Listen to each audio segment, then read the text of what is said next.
Hello friends, welcome back to my channel nursing career. Friends, आज मैं आपके लिए एम्स जो नर्सिंग का आने वाला एग्ज़ाम है, उसके लिए मैं आपके 2018 के कुछ क्वेश्चन पेपर में से कुछ क्वेश्चंस लेके आई हूँ। आई होप आपके लिए ये क्वेश्चंस हेल्पफुल हो। So now let's start with my first question. Question number first: A chronic alcoholic patient blame his family environment for his alcoholism. Which of the following defense mechanism is used by the patient? सबसे पहले तो इसमें defence mechanism के बारे में आपको पता होना चाहिए। डिफेंस मैकेनिज्म क्या है? अनकॉन्शियस साइकोलॉजिकल मैकेनिज्म है, जिसमें हम क्या करते हैं? रिड्यूस करते हैं एंजाइटी। कैसे करते हैं? Arising from unacceptable harmful stimuli से। जैसे इसमें क्या है? डिफेंस मैकेनिज्म हम यूज करते हैं सिचुएशन से डील करने के लिए। जैसे इसमें हमें फॉर एग्जांपल दिया गया है कि पेशेंट क्या है, अल्कोहल ले रहा है, वो ब्लेम कर रहा है अपने फैमिली के इन्वायरमेंट को कि मैं अल्कोहल इसलिए लेता हूँ क्योंकि मेरी फैमिली का इन्वायरमेंट ऐसा है। तो ये डिफेंस मैकेनिज्म के काफी सारे टाइप्स हैं। तो ये हमारा आता है प्रोजेक्शन में। सो गाइस, डिफेंस मैकेनिज्म के जितने भी टाइप्स हैं, सब पे एग्जाम्पल बेस पे क्वेश्चन आ जाता है, तो ये बहुत ही इंपॉर्टेंट टॉपिक है। द नेक्स्ट है हमारा question number second: moral reflex disappear at which age? जो मोरल रिफ्लेक्स है वो हमारी डिसअपियर हो जाती है 3 मंथ पे। अगर आपको ऐसे ऑप्शंस में आ रहा है तो आप 3 मंथ टिक करेंगे। अगर आपको रेशियो में आ रहा है लाइक 3 मंथ, 3 to 6 मंथ, तो आप 3 to 6 मंथ को टिक करेंगे। ये होता क्या है? ये एक ऐसा रिस्पॉन्स है जब सडन उसको क्या है, जो सपोर्ट हमने बच्चे को प्रोवाइड किया, अगर हम वो हटा देंगे तो बच्चे का कैसा रिफ्लेक्स, जो एक्शन होगा, जो उसका रिएक्शन होगा, उसको हम मोरल रिफ्लेक्स बोलते हैं। देन नेक्स्ट है हमारा question number third: the minimum scrubbing time for hand washing? Hand washing के लिए कम से कम हमें 5 मिनट तो देने ही चाहिए। देन नेक्स्ट है हमारा question number fourth: which drug is use for a manic depressive disorder? Lithium का हम मेनली यूज करते हैं to treat the both disorder like manic और depressive disorders. Question number fifth: which electrolyte has to be maintained in lithium therapy? Lithium therapy में अगर आप patient को lithium therapy दे रहे हो तो उस टाइम पे पेशेंट को ज़्यादा रिस्क होता है कि पेशेंट को क्या हो जाएगा, हाइपोनेट्रीमिया। हाइपोनेट्रीमिया होता है सोडियम का लेवल कम हो जाना। क्यों कम हो जाता है? उसकी जो रीएब्जॉर्प्शन है रीनल टेब्यूल्स की, वो कम हो जाती है जब हम पेशेंट को लिथियम देते हैं। तो इसलिए जो है हमें उसका मेंटेन करके रखना है पेशेंट का sodium level. Question number sixth: highly heat resistant vaccine is? जो हमारी हाईली हीट रेसिस्टेंट वैक्सीन है वो है हमारी बीसीजी। देन नेक्स्ट है हमारा question number seventh: the most common site for central line catheterization? तो इसमें हमारे पास ऑप्शंस भी हैं।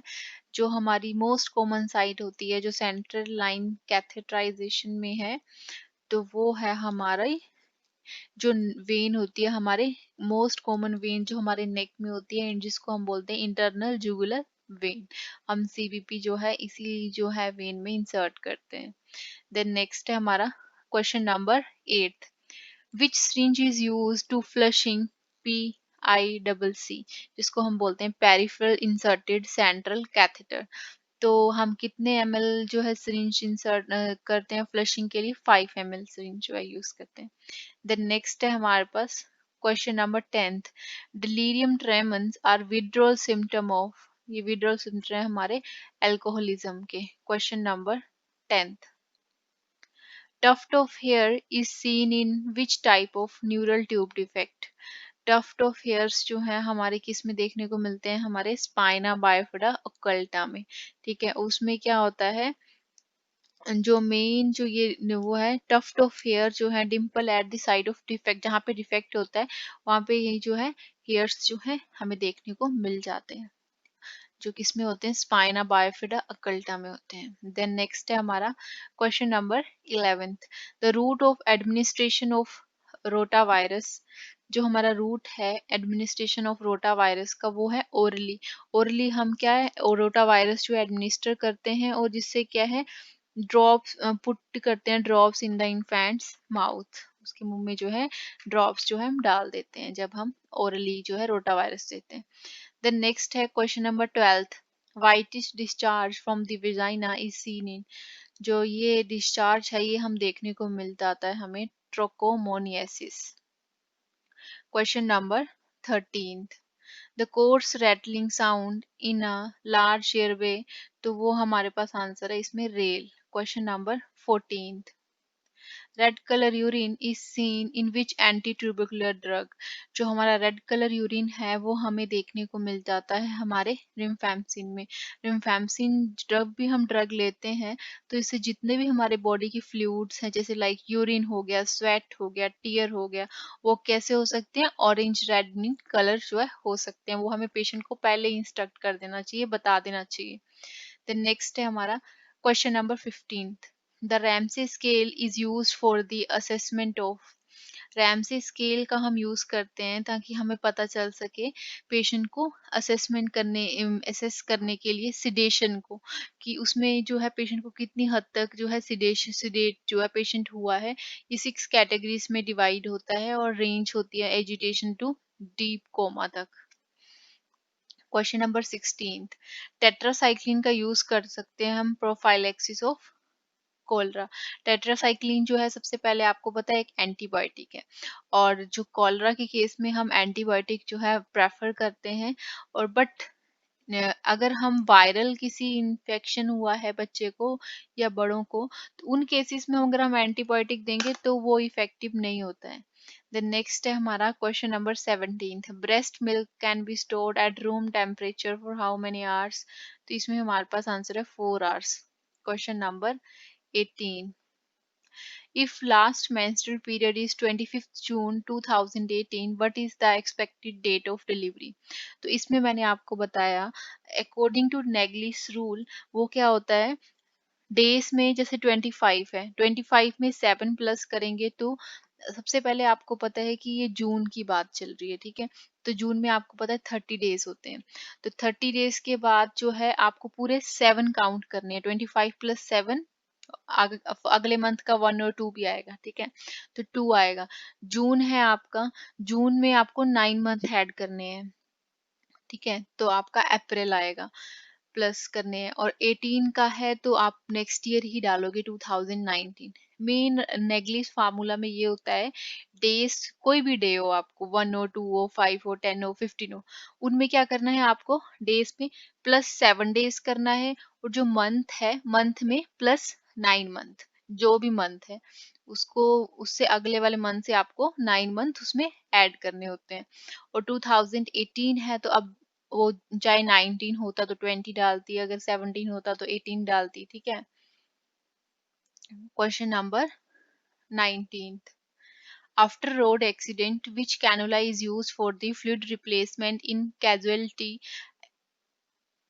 adult patient, विच कौन से कलर का हम कैनुला लगाते हैं आफ्टर एक्सीडेंट, ये आपको मुझे कमेंट सेक्शन में बता सकते हैं। देन नेक्स्ट है हमारे पास question number 20, the chromic catgut absorption time of for the suture 7 days, 14 days, 21 days and 90 days।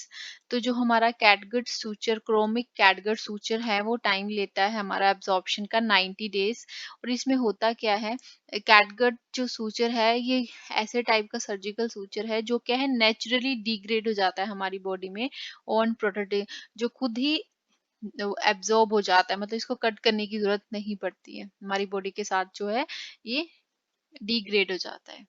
Then next है हमारा question number 21, in laparoscopic procedure gases is useful for inflation of abdominal wall is, कौन सी gas का हम use करते हैं, carbon dioxide का इसका जो है हम यूज करते हैं। और भी बहुत सारे प्रोसीजर लाइक एंडोस्कोपी, आर्थ्रोस्कोपी में भी हम इन्हीं प्रोसीजर्स का यूज करते हैं। देन नेक्स्ट है हमारा question number 22, which of the following nursing action is required before giving a clear liquid fluid after anaesthesia, तो इसमें बोला है कि जो है आप clear which of the follow, क्या नर्सिंग एक्शन होगा रिक्वायर्ड, जो बहुत ही ज्यादा रिक्वायर्ड होगा before giving a liquid fluid, liquid fluid देने से एनेस्थीसिया पेशेंट को लगा हुआ है और आपको क्या है लिक्विड फ्लूइड जो है पेशेंट को देना है, तो नर्स क्या चेक करेगी, नर्स ही चेक करेगी पेशेंट को गैग रिफ्लेक्स तो नहीं आ रहा है। अगर उसको हम गैग रिफ्लेक्स आ रहा है और हम दे देंगे तो उसको वॉमिट हो सकता है और भी अदर चांसेस हो सकते हैं। देन नेक्स्ट है आपका question number 23rd, which of the following nursing action is required before giving solid food after giving anesthesia? Patient को एनेस्थीसिया लगा है और आपको सॉलिड फूड देना है, उससे पहले नर्स क्या असेस करेगी, क्या जरूरत है उसको क्या असेस करनी। अगर उसको सॉलिड फूड देना है तो हमें उसको क्या करना है, check for wobble sound and passing flatus, कि उसकी जो वॉबल साउंड्स हैं वो क्या है, सही है भी कि नहीं। देन नेक्स्ट है हमारा question number 24th, the drug of choice for bipolar effective disorder, इसमें हमारी जो ड्रग ऑफ चॉइस है वो है हमारी lithium carbonate. Question number 25th, the height measurement of 2 year old child is done by, height की जो मेजरमेंट है 2 year old चाइल्ड की वो हम कैसे करते हैं, स्टैडियोमीटर से। स्टैडियोमीटर जो है क्या है, एक मेडिकल इक्विपमेंट है जिससे क्या है हम ह्यूमन की हाइट जो है, बच्चों की हाइट जो है मेजर करते हैं। देन नेक्स्ट है हमारा question number 26, which position is provided after spinal anaesthesia, spinal anaesthesia के बाद जो है हमें कौन सी पोजीशन जो है देनी चाहिए, वो है फ्लैट पोजीशन जो है देनी चाहिए। देन नेक्स्ट है हमारा question number 27, the diuretics should be administered early in the morning, diuretics क्यों हम अर्ली मॉर्निंग में देते हैं, नाइट में क्यों नहीं देते हैं, क्योंकि अगर नाइट में देंगे तो पेशेंट को क्या है, नॉक्चूरिया, नॉक्चूरिया होता है कि फ्रीक्वेंट नाइट टाइम यूरिनेशन, वो बार बार पेशेंट जो है यूरिनेट करने जाएगा।